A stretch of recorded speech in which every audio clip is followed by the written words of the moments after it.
चलिए आज एक सफर पर चलते हैं, शहर के शोर से बहुत दूर, एक ऐसी जगह की कहानी की तरफ जहां सुनाई देती है तो बस प्रकृति की आवाज। ये कहानी है हरिराजपुर की और उसकी उस हरी भरी खामोशी की। तो इससे पहले कि हम कहानी में पूरी तरह से खो जाएं, एक सवाल है। कभी ऐसा हुआ है कि शहर के शोर शराबे से तंग आकर जंगल की शांति में जाने का मन किया हो? बस हमारी कहानी का जो एहसास है ना, वो इसी सवाल के आसपास घूमता है। और ये कहानी हमें ले जाती है हरिराजपुर। सोचिए, एक ऐसी जगह जो घने जंगलों और हरी भरी पहाड़ियों के बीचों बीच बसी हुई है। मतलब जहां तक नजरें जाएं बस हरा ही हरा रंग दिखाई दे। तो इस सफर की शुरुआत होती है हरिराजपुर तक जाने वाली सड़क से। एक ऐसी सड़क जो उम्मीद भी जगाती है और थोड़ा अकेलापन भी महसूस कराती है। और इसी सफर पर है हमारी कहानी का हीरो, आरव। तो ये है आरव, एक मेडिकल स्टूडेंट। छुट्टियां मनाने जा रहा है अपने पापा के पास, हरिराजपुर। उसके पापा वहाँ चीफ इंजीनियर हैं। तो मतलब इस दूर दराज की जगह से उसका एक पर्सनल कनेक्शन है। और हरिराजपुर कितना अलग थलग है, इसका अंदाजा इसी बात से लग जाता है। जो सबसे पास का रेलवे स्टेशन है बिराजनगर, वो भी वहां से पूरे 45 किलोमीटर दूर है। और सिर्फ स्टेशन ही क्यों, जो सबसे नजदीकी दूसरा कस्बा है ना, वो भी करीब 38 किलोमीटर की दूरी पर है। मतलब हरिराजपुर अपने आप में ही एक अलग दुनिया है, पूरी तरह से सेल्फ सफिशिएंट। ये सफर सिर्फ लंबा नहीं है बल्कि रोमांचक भी है, थोड़ा खतरनाक भी कह सकते हैं। ड्राइवर आरव को बताता है कि जिस शॉर्टकट से वो जा रहे हैं उस पर ज्यादा लोग आते जाते नहीं। और क्यों? अरे भाई, क्योंकि ये इलाका जंगली जानवरों का है। हाथी, लकड़बग्घे, तेंदुए, ये सब अक्सर सड़क पार करते हुए मिल जाते हैं। खैर, ये लंबा और थोड़ा एडवेंचरस सफर तय करने के बाद आरव पहुंचता है हरिराजपुर।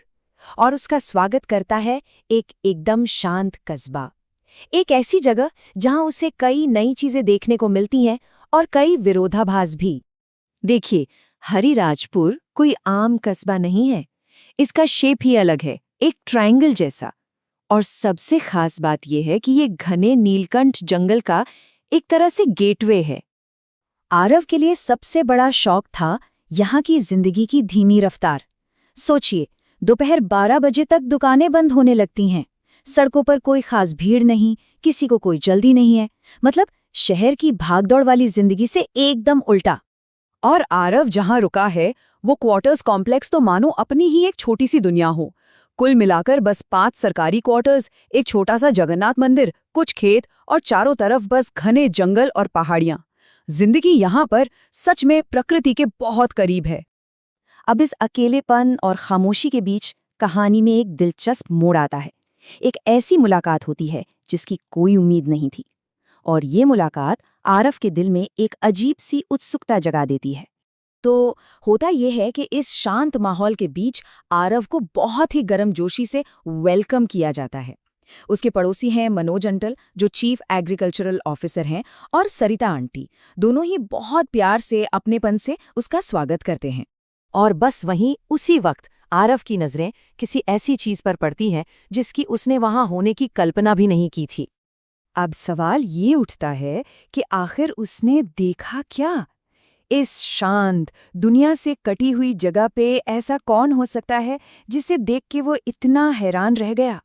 तो ये थी राधिका, मनोज अंकल और सरिता आंटी की इकलौती बेटी। और हैरानी की बात ये थी कि वो NIT राउरकेला से कंप्यूटर साइंस में फाइनल ईयर की स्टूडेंट थी। अब आरव तो एकदम चौंक गया। मतलब उसे बिल्कुल उम्मीद नहीं थी कि यहाँ इस जगह पर उसे अपने जैसी अकादमिक दुनिया का कोई मिलेगा। पर आरव सिर्फ इस बात से हैरान नहीं था, वो राधिका के सहज अंदाज से भी बहुत प्रभावित हुआ। उसने नोटिस किया कि उसके खाने के तरीके में, उसके चलने के तरीके में एक अजीब सी एक कोमलता थी जो उसका ध्यान अपनी ओर खींच रही थी। खैर, ये मुलाकात तो हो गई। अब दिन ढलने लगता है और हरिराजपुर का माहौल वो भी बदलने लगता है। शाम की खूबसूरती धीरे धीरे रात की बेचैनी में तब्दील हो जाती है और आरव एक अजीब सी हरी भरी खामोशी को महसूस करने लगता है। दोपहर में थोड़ी देर सोने के बाद जब आरव उठता है तो उसके सामने कमाल का नज़ारा होता है। डूबते सूरज की सुनहरी किरणें पहाड़ियों के बीच से छनकर आ रही थीं।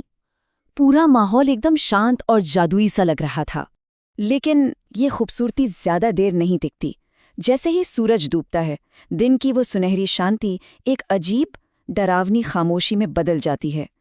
वही जंगल जो दिन में इतने सुंदर लग रहे थे, अब रात के अंधेरे में डरावने से लगने लगते हैं। आरव अपनी खिड़की से बाहर देखता है और उसे सुकून नहीं बल्कि एक बेचैनी सी महसूस होती है। वो समझ जाता है कि हरिराजपुर की रात वाली खामोशी वो सुकून देने वाली नहीं बल्कि डराने वाली है। और इसी एक सवाल के साथ हम इस कहानी को यहाँ रोकते हैं। एक सवाल जो आरव के मन में भी है और हमारे मन में भी, कि ये जो खामोशी है ये अपने अंदर आखिर कौन सा राज छुपाए बैठी है।